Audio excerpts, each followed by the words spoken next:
El día de hoy vamos a estar hablando de la pregunta 41 y 42, pero yo tengo que decir que yo puse como también una 41A. Si yo le agregué otra, porque creo que iban junto con la 41 y con la 42.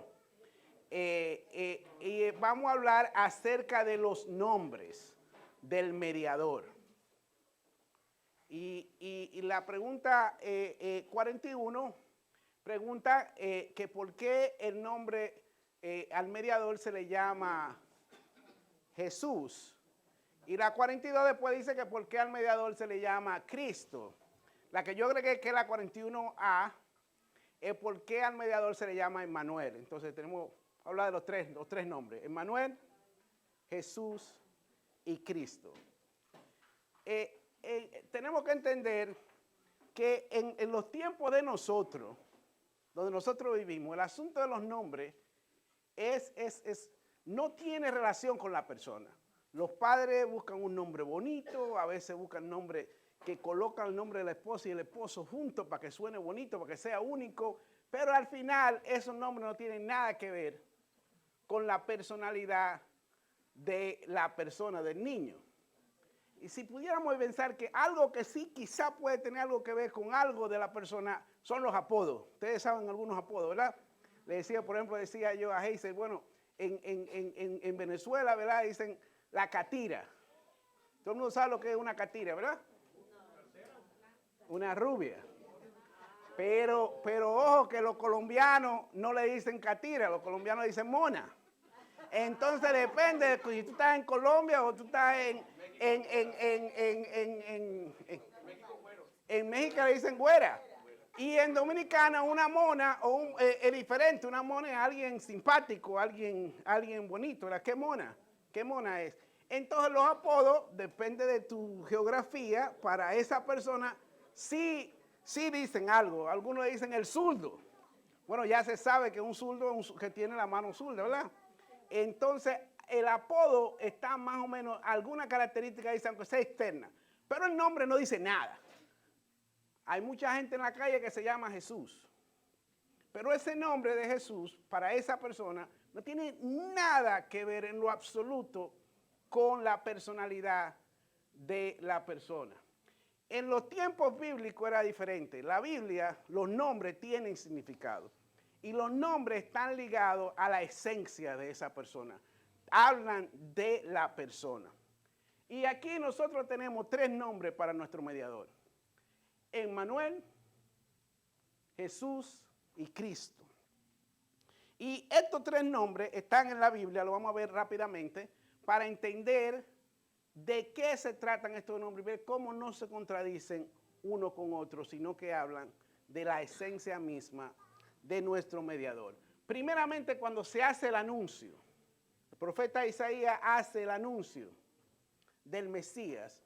Y cuando Isaías hace el anuncio, si alguien puede leerme Isaías 7 del día al 14, nos da el nombre de Emmanuel.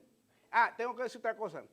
Yo hablando con Joshua, un día le digo, Joshua, Emmanuel es con 2 M, no con una M.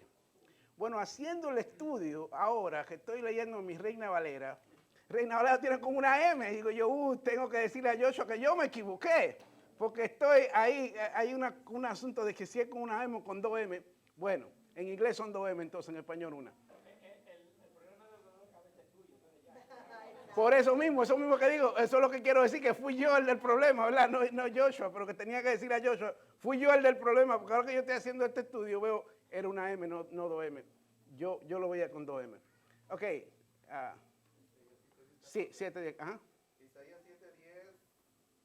Habló también Jehová a Acaz diciendo: pide para ti señal de Jehová tu Dios, demandándola ya sea de abajo o en lo profundo o de arriba en lo alto. Y respondió Acaz: no pediré y no tentaré a Jehová. Dijo entonces Isaías: oíd ahora, casa de David, os es poco el ser molestos a los hombres, sino que también conocéis a mi Dios. Por tanto, el Señor mismo os dará señal. He aquí que la Virgen concebirá y dará a luz un hijo, y llamará su nombre Emmanuel. Aquí vemos que el profeta hablando acá, señores, que no era un rey bueno. Y el profeta viene y dice, pídanle señales a Dios. Y el profeta dice, yo no quiero tentar a Dios, por supuesto. ¿Cómo yo voy a pedir señal a Dios? Yo no lo quiero tentar. Como haciéndose el bueno, ¿verdad? No eran buenos para nada, pero estaban haciéndose el bueno. Y el profeta le dice, óyeme, ¿hasta cuándo Dios tiene que soportarlo a ustedes? ¿Sabe qué? Dios mismo va a dar su señal. Él mismo va a dar una señal. La Virgen va a concebir un niño y su nombre va a ser Emmanuel. Más tarde, hablando del nombre Emmanuel, en Mateo 1:23, vuelve cuando el ángel le está hablando a José. Jorge, Mateo 1:23.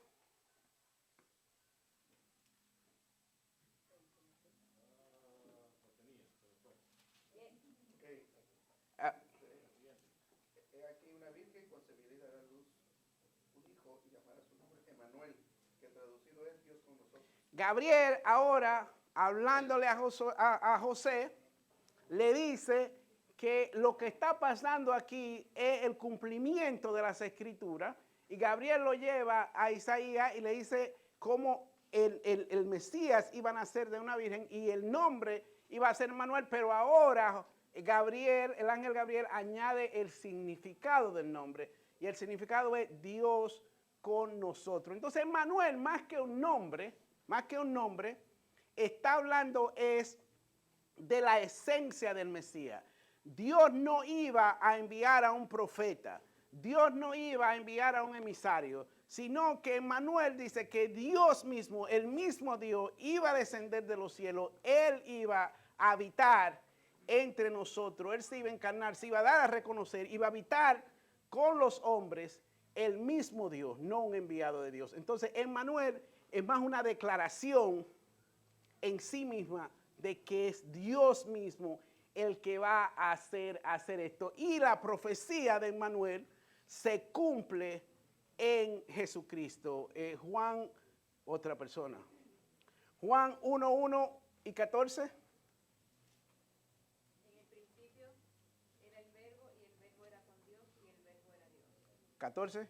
Y aquel verbo fue hecho carne y habitó entre nosotros y vimos su gloria, gloria como del unigénito del Padre, lleno de gracia y de verdad. El cumplimiento de Emmanuel, Dios con nosotros.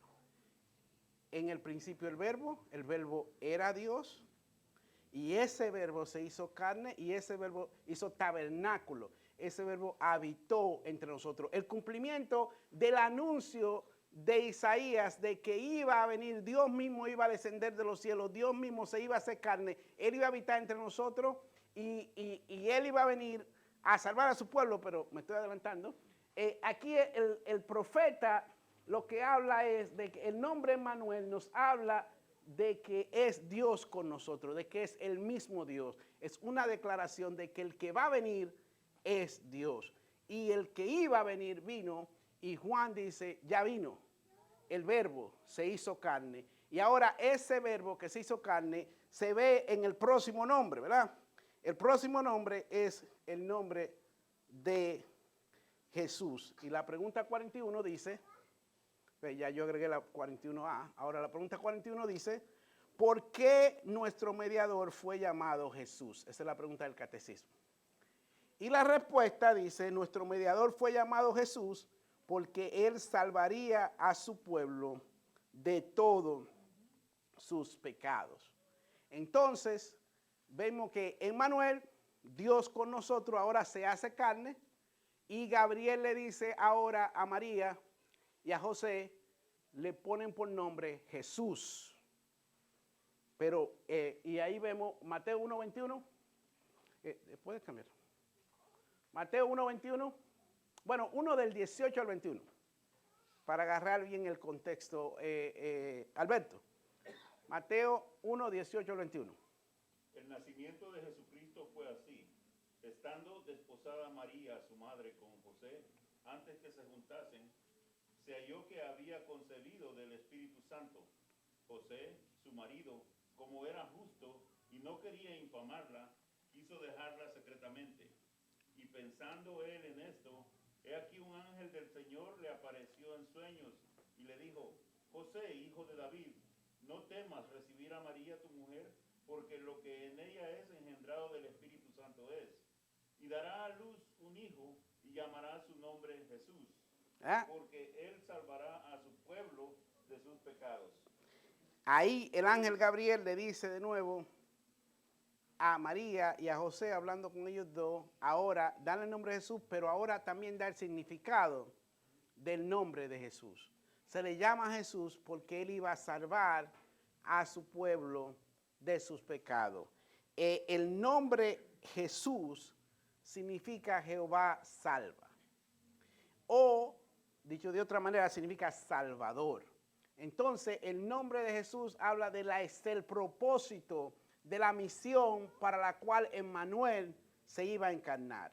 Emmanuel, Dios mismo, iba a descender del cielo, iba a habitar con nosotros, y había una razón para la que Dios iba a hacer eso. ¿Cuál es la razón?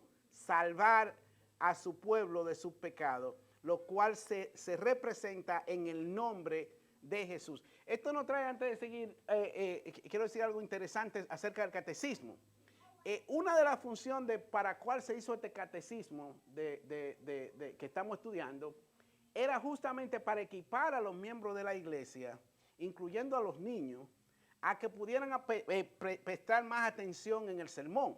Por ejemplo, cuando el pastor está hablando en un sermón y está hablando de Emmanuel, y está hablando de Jesús, y está hablando de Cristo, la gente en la iglesia ya entiende quién es Emmanuel, quién es Jesús, quién es Cristo, y puede concentrarse en el mensaje en vez de estar preguntándose, pero ¿por qué el pastor está usando el nombre aquí de Emmanuel y aquí el nombre de Jesús? No estoy entendiendo. Bueno, el catecismo está para equipar a los miembros de la iglesia a que entendamos este tipo de cosas, porque pareciera que estamos en algo anticlimático, ¿verdad?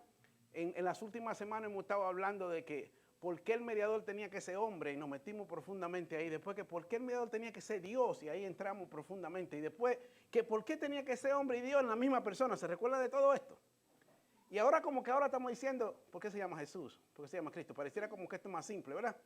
Pero es parte de lo que es el catecismo, que nosotros podamos entender toda la parte básica para así poder prestar más atención cuando se está hablando en el sermón. El nombre de Jesús apunta a que Él es el Salvador.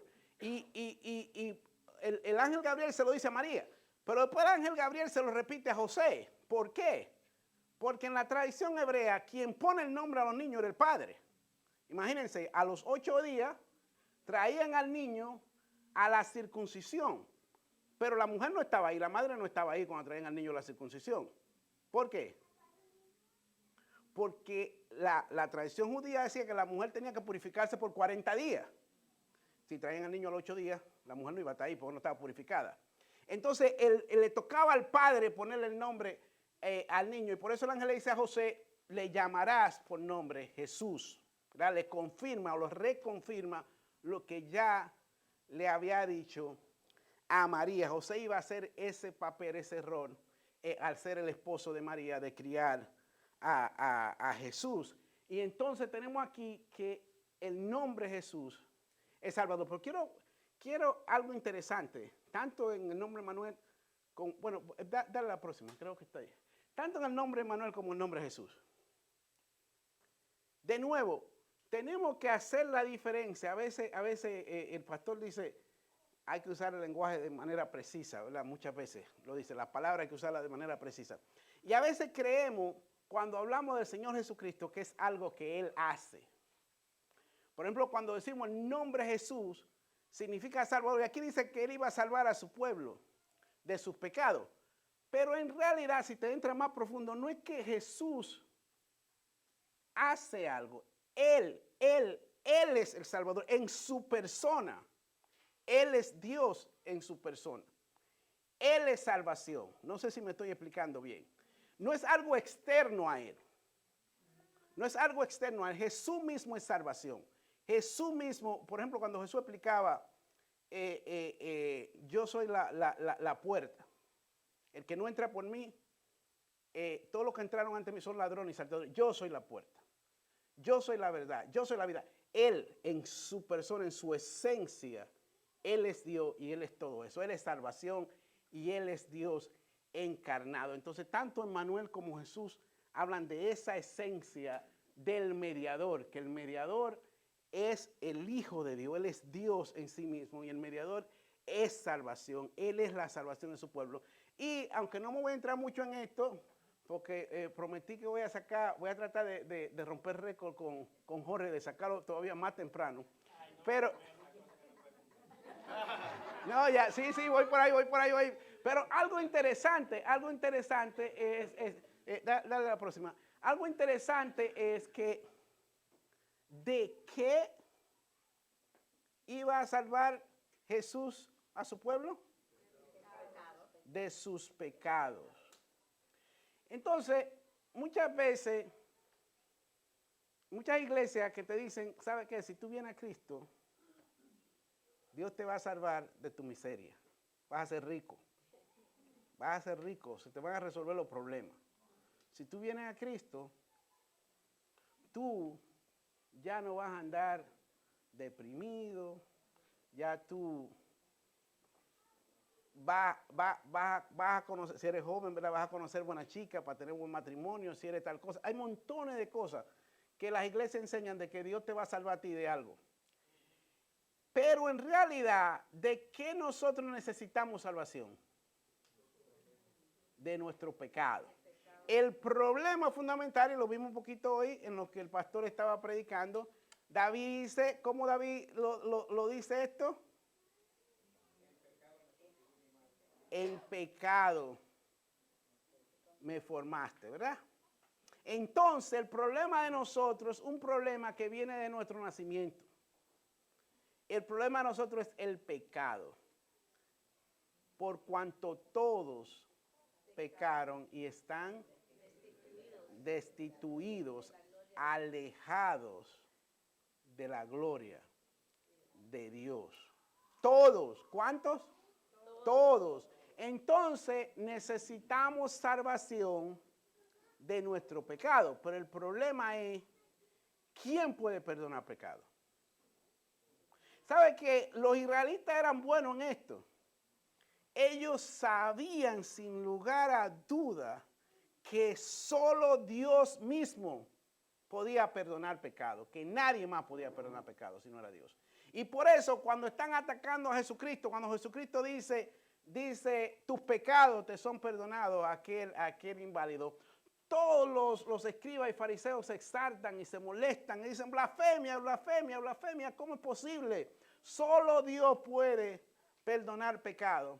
Y Jesucristo responde y dice, para que vean que el Hijo del Hombre tiene potestad en la tierra para perdonar pecado, levántate y anda.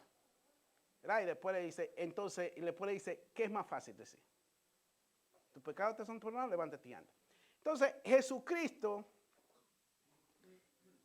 que es Emmanuel, es el Salvador. El nombre de Jesús habla de esa parte de su misión. Su misión era salvar, y era salvar de lo único o de lo fundamental que nosotros necesitamos salvación, que es nuestro pecado. En sentido general, en teología general, si podemos hablar del sentido general, Dios prospera a su pueblo.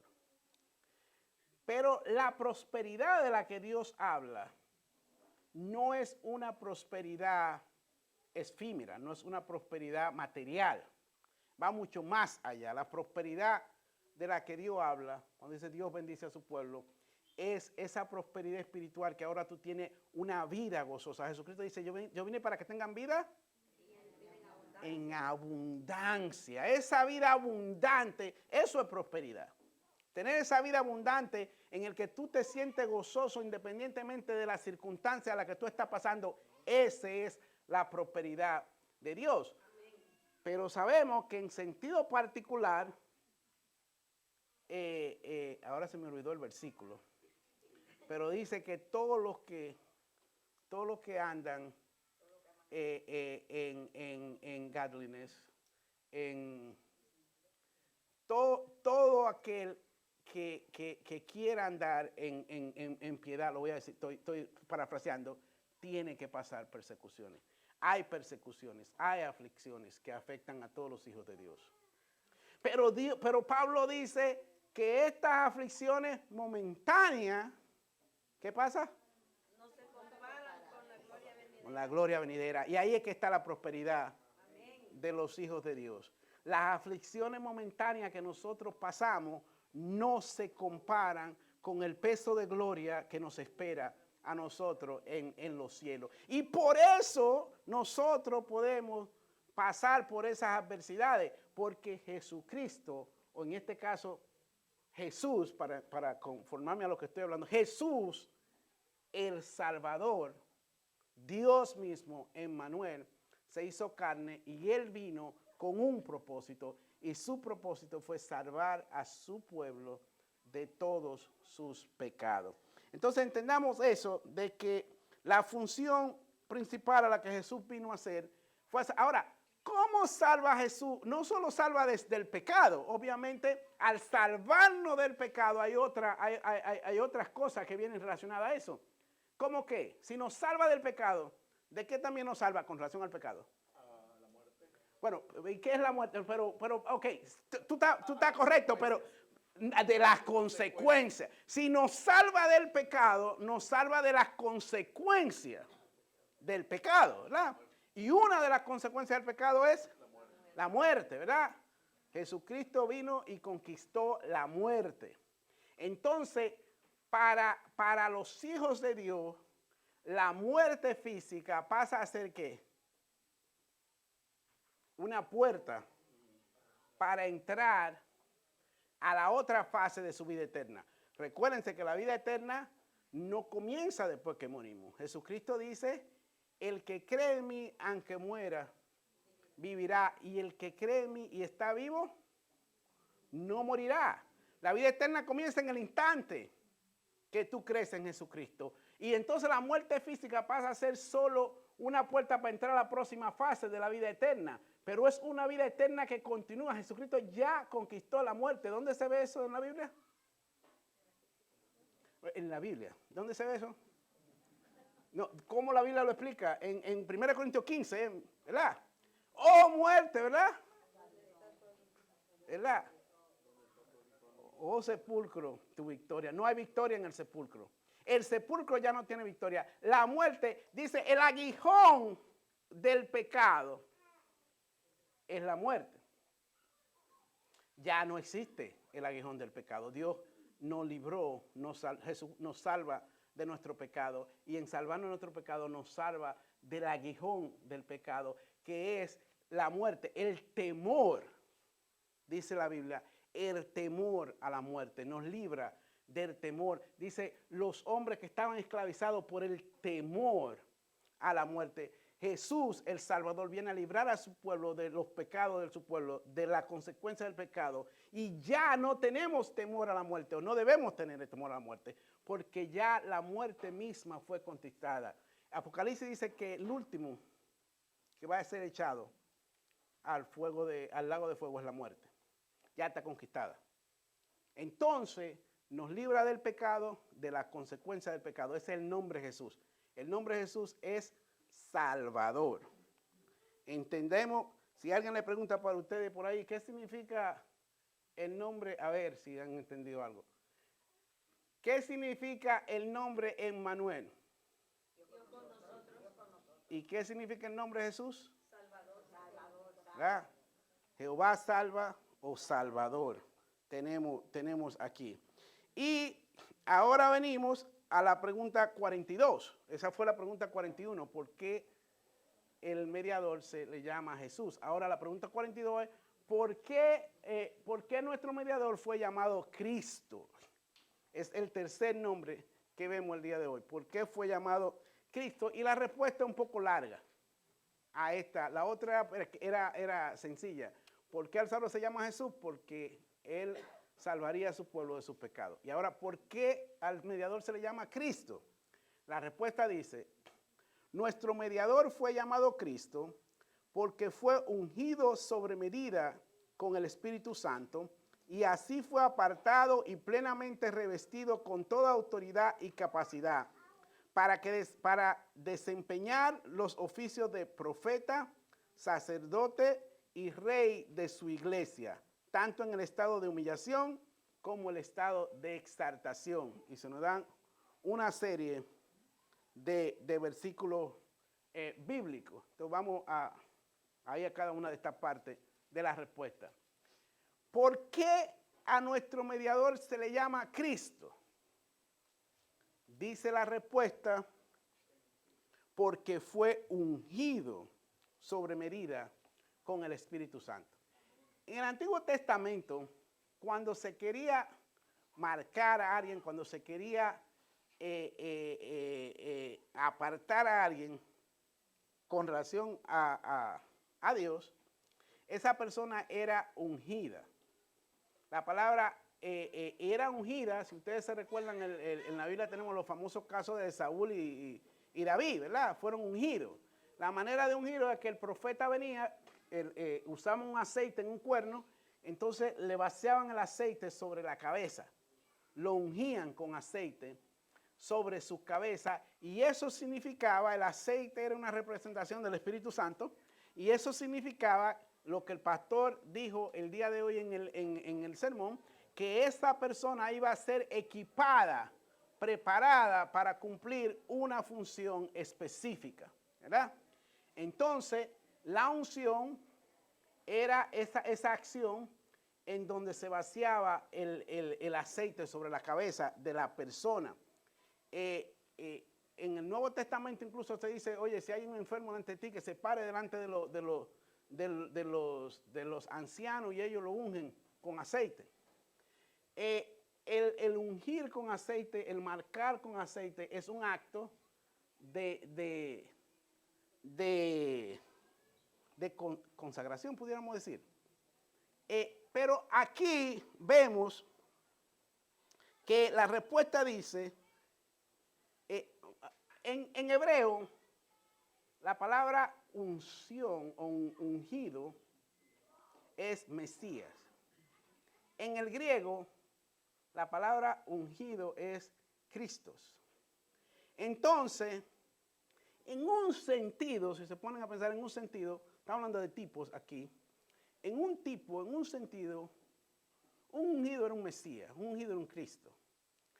Pero todo el pueblo de Dios sabe, no desde ahora, sino desde siempre, que venía uno, que había un ungido, que era el ungido de Dios, que estaba ungido sobre todos los que habían sido ungidos. Había un Cristo que era sobre todos los Cristos. Había alguien que esta palabra se aplicaba en términos mayúscula, no en términos minúscula. Y a la persona que se le aplica esta palabra en términos mayúscula es a Jesús. Jesús fue ungido sobre medida y no con aceite. Como decíamos, ¿verdad? ¿Se recuerdan? El profeta venía y le daba el aceite en la cabeza a la persona. Jesucristo no fue ungido con aceite. Jesucristo fue ungido sobremanera con el Espíritu Santo. ¿Dónde vemos? Yo agregué uno aquí que no lo tenía la confesión porque me pareció que ahí se ve. No, pero es que creo que se ve de manera práctica, ¿verdad? De manera práctica, porque entendamos esto. Alguien que lo lea, voy a poner primero que yo agregué de primero, porque si me equivoqué, entonces ahí seguimos. Mateo 3, 16, 17. Mateo, Jorge, ahora sí, Mateo 3, 16, 17. Está aquí hablando del bautismo de Jesucristo. Y Jesús, después de que fue bautizado, subió luego del agua, y he aquí los cielos le fueron abiertos, y vio al Espíritu de Dios que descendía como paloma y venía sobre él. Y hubo una voz de los cielos que decía, este es mi Hijo amado, en quien tengo complacencia. El Espíritu Santo mismo descendió del cielo, descendió sobre él. Fue ungido por el Espíritu Santo directamente, no con aceite, como los demás fueron ungidos, sino que Cristo fue ungido con el Espíritu Santo. La confesión pone Juan 3:34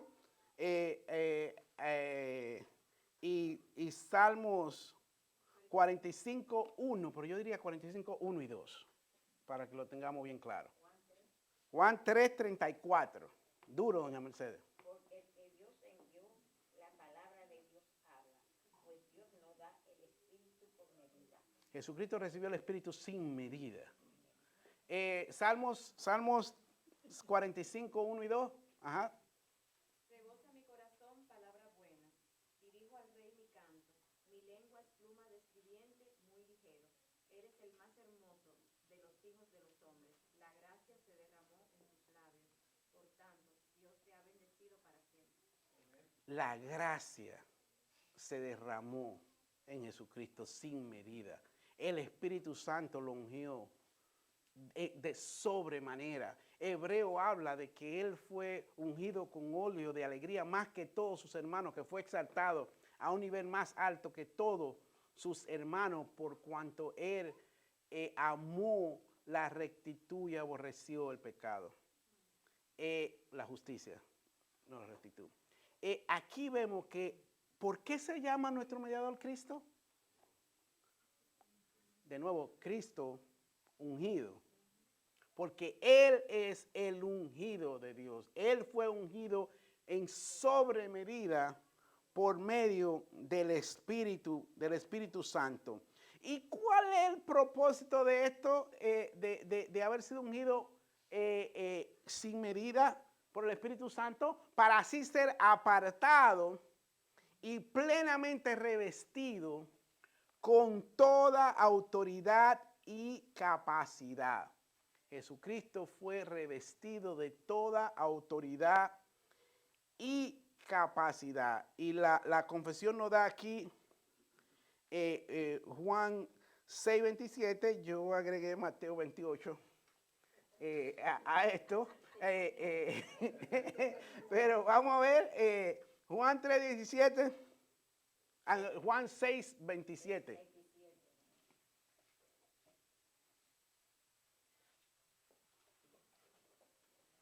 Wilmer, Juan 6:27.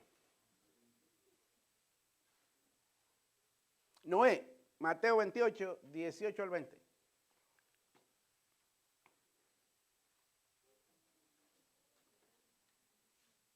Puede empezar Noé, en lo que esperamos a Wilmer.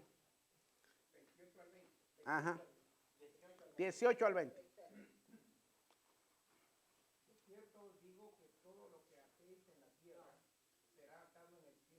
Mateo 28, 18 al 20.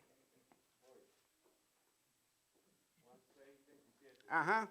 No por la comida que perece, sino por la comida que a vida eterna permanece, la cual el Hijo del Hombre os dará, porque a este señaló Dios el Padre. Jesús hablándole cuando la gente volvió después de haber alimentado a los 5,000 que quería más, le dice, ustedes vienen a mí porque ustedes quieren comer, porque quieren que yo les llene el vientre, pero no se esfuercen por la comida que perece, sino por la comida que permanece, la que viene del cielo, el pan de vida. A este Dios señaló. Para esto fue hecho, para que Él diera ese pan de vida a la persona. ¿No es?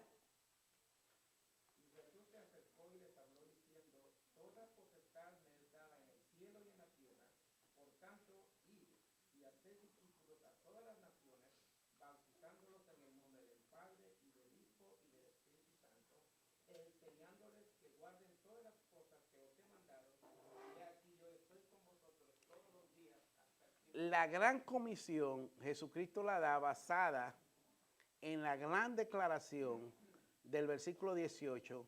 Toda potestad y autoridad se me ha dado en los cielos como en la tierra. Él tenía toda potestad, toda autoridad. ¿Cómo nosotros vimos esto en la vida de Jesús? Eso lo vimos a través de toda la vida de Jesús. Jesucristo decía, si no creen en mí, por lo menos crean en ¿qué? En las obras que yo hago. Las mismas obras que Jesucristo hacía testificaban de quién era Él. ¿Se recuerdan del episodio cuando Juan el Bautista está preso, ya a punto a morir, y Juan el Bautista duda? Y le manda a uno de sus discípulos a Jesús y le dice, pregúntale, ¿es Él el que ha de venir o tenemos que seguir esperando por otro? ¿Y cuál es la respuesta que Jesucristo le da a Juan el Bautista o a este discípulo que mandó Juan el Bautista? En Mateo 11, versículos 4 y 5, respondiendo Jesús le dijo, id y haced saber a Juan las cosas que oís y veis. los ciegos ven, los cojos andan, los leprosos son limpiados, los sordos oyen, los muertos son resucitados y a los pobres es anunciado el evangelio. Y entonces Jesús agrega, y bienaventurado es el que no haya tropiezo en mí. Las mismas obras que hacía Jesucristo testificaban de que Él tenía toda autoridad en la tierra y toda capacidad. ¿Se recuerdan? Ya lo dijimos antes cuando iban en el bote que casi perecían con una tormenta. Dice, ¿qué hace Jesucristo? Viento, agua, cálmense. Él tenía autoridad sobre los elementos físicos de la creación. Él tenía autoridad sobre las enfermedades, tenía autoridad sobre los demonios, él tenía autoridad sobre la vida y la muerte, tenía autoridad sobre todo en la tierra. Él fue ungido, de nuevo, de sobremanera con el Espíritu Santo y de esta manera apartado y plenamente revestido con toda autoridad. Ahorita hablaba de tipos. Los que fueron ungidos en el pasado fueron ungidos también para hacer cosas específicas. Aquí ahora tenemos no el tipo, sino la sustancia, la realidad, el todo cumplido en la persona de Jesucristo. Ya no un asunto de degree o de grado, sino que aquí está el todo cumplido en Jesucristo. ¿Por qué se le llama a nuestro mediador Cristo? Para que pudiera, siendo apartado, se le da toda autoridad y capacidad para desempeñar los oficios de profeta, sacerdote y rey para la iglesia. Entonces, 3 oficios que se ponen en el Antiguo Testamento, ¿verdad? Y aquí nos da varios versículos. Y de hecho, había un versículo que ellos daban que yo lo quité porque no lo entendí. ¿Por qué estaba relacionado? Pero dejé bastante aquí. Hechos 3:22. Hechos 3:22. Porque Moisés dijo a los padres, el Señor vuestro Dios os levantará profeta de entre vosotros hermanos, vuestros hermanos, como a mí. A él oiréis en todas las cosas que os hace. Mucha gente cuando veía a Jesús decía, el profeta, ahí viene un profeta, Jesús el profeta. Y aquí vemos como Hecho dice, Él es el profeta, no un profeta, el profeta del cual testificó Moisés, ¿verdad? De entre medio de ustedes levantaré profeta, a Él oirán. Él es el profeta de Dios. Lucas 4:18 y 21. ¿Dónde se metió Tito? Yo pensaba que Tito estaba ahí, pero Tito no está. Ah, Tito. Oye, es que está bien escondido, que no se te ve desde aquí. Tito, Lucas 4:18 y 21. El Espíritu del Señor está sobre mí. 21 también, sí. Como profeta, él fue enviado a hablar la palabra de Dios, a anunciar las buenas nuevas que venían de Dios. Chris, Hebreos 4, del 14 al 16. 14 y 16. Por tanto, teniendo un gran sumo sacerdote que traspasó los cielos, Jesús, el Hijo de Dios, retengamos nuestra profesión, porque no tenemos un sumo sacerdote que no pueda compadecerse de nuestras debilidades, sino uno que fue tentado en todo según nuestra semejanza, pero sin pecado. Acerquémonos, pues, confiadamente al trono de la gracia para alcanzar misericordia y hallar gracia para el oportuno socorro. Y aquí habla de las dos cosas, ¿verdad? El sacerdocio y el rey. Podemos acercarnos ante el trono porque tenemos ese sacerdote, ese sumo sacerdote que intercede por nosotros. El libro completo de Hebreo, es difícil de haber sacado 2 versículos de Hebreo porque es el libro entero de Hebreo que habla exactamente de este tema, de cómo Jesucristo es nuestro sacerdote y nuestro rey. Y habla extensamente Primero, ¿cuál es la función del sacerdote? Ah, y yo me volé esto. No, no me lo volé, es que ahora viene. Dale a la próxima. Tenemos tres funciones aquí. Profeta, sacerdote y rey. Y trataba de simplificar esto sumamente simplificado. El profeta tiene la función de hablar en nombre de Dios, de decir las cosas que Dios dice. El profeta dice, así dice Jehová. Y por eso Jeremías, hablando sobre los falsos profetas, dice, aquellos que dicen, así dice Jehová, cuando Jehová no ha hablado. ¿Verdad? Porque el rol del profeta es limitarse a decir lo que Dios le dice.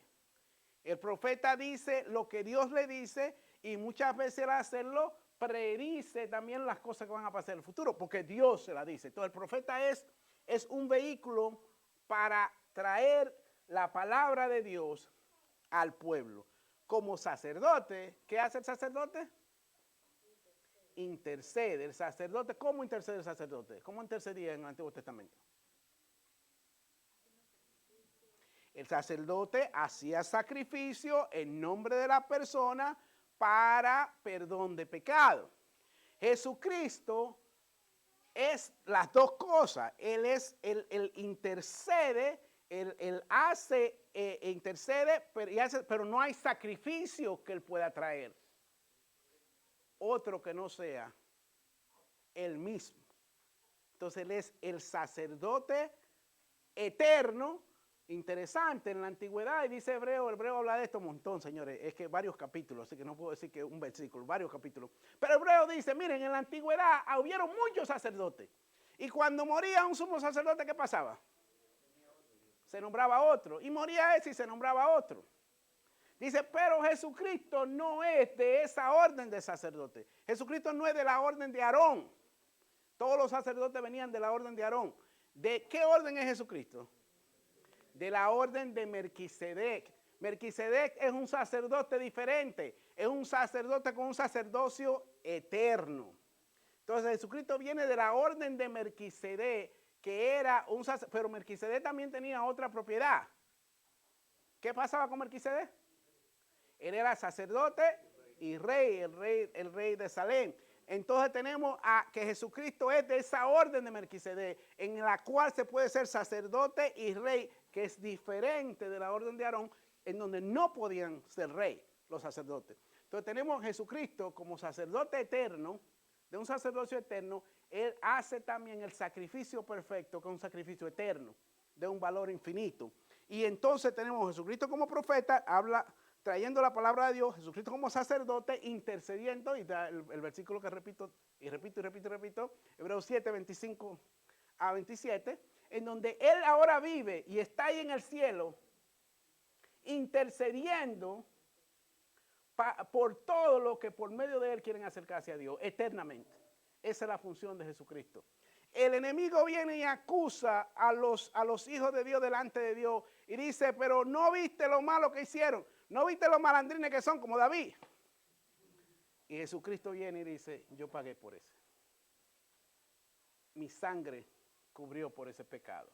Él vive para interceder, porque Él vive para interceder, dice aquí el versículo que leímos, nosotros podemos ahora acercarnos al trono de gracia para buscar gracia para nuestro oportuno socorro.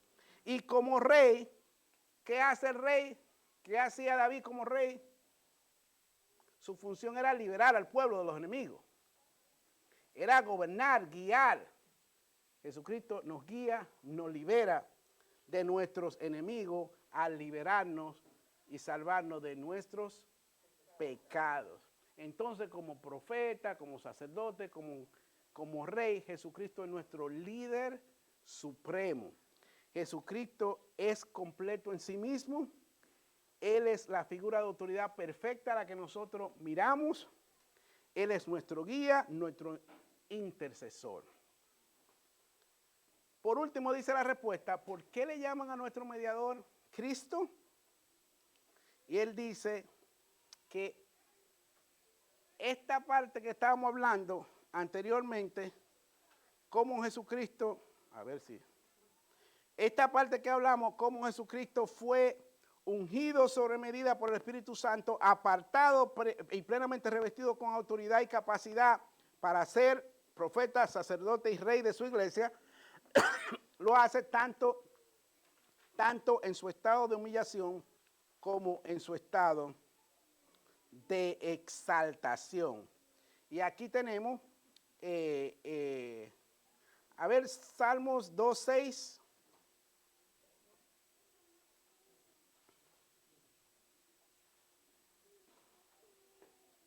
Salmos 2:6.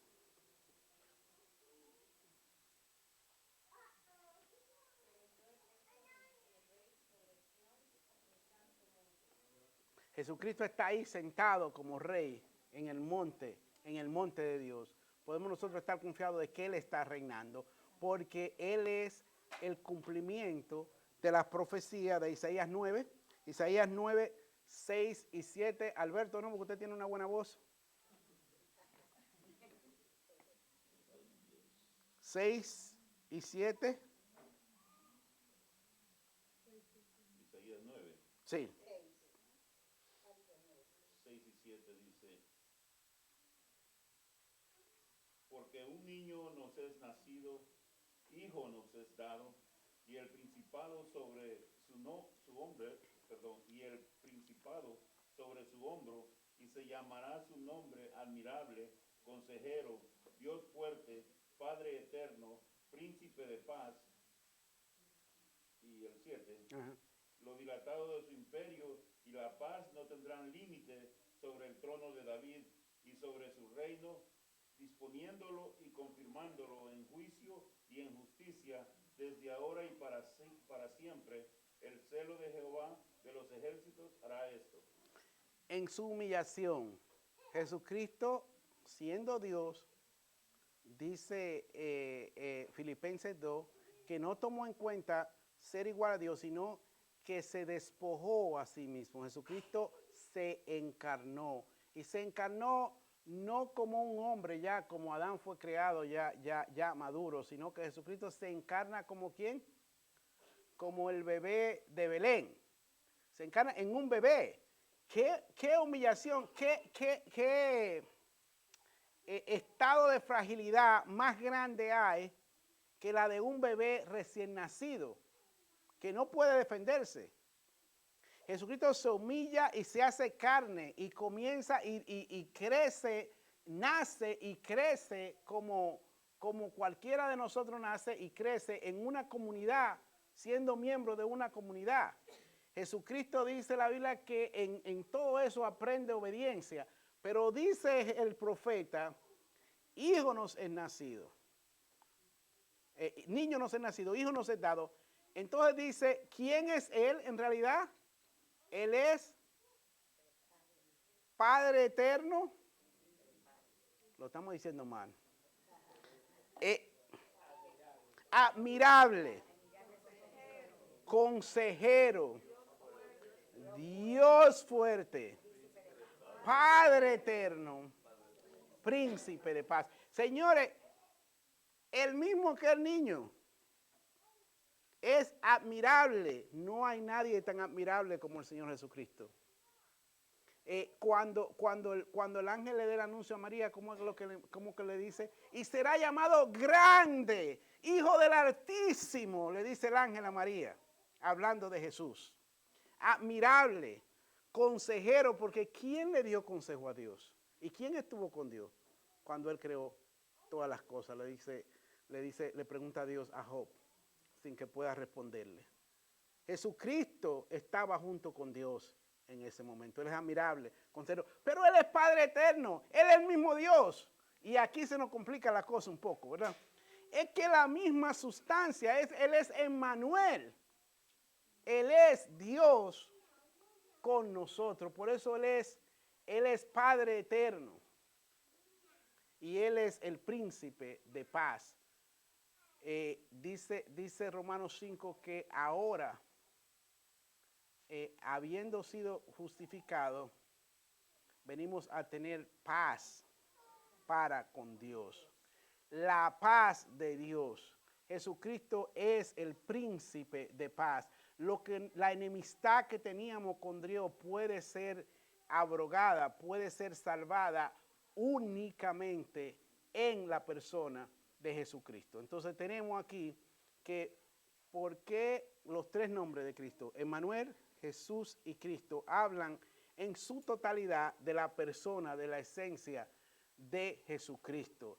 Él es Dios con nosotros, Él es el Salvador, que viene a salvar a su pueblo de sus pecados, y para que Él hiciera todo esto, Él fue ungido de sobremanera con el Espíritu Santo, y por eso Él es el Cristo. Él es Jesucristo.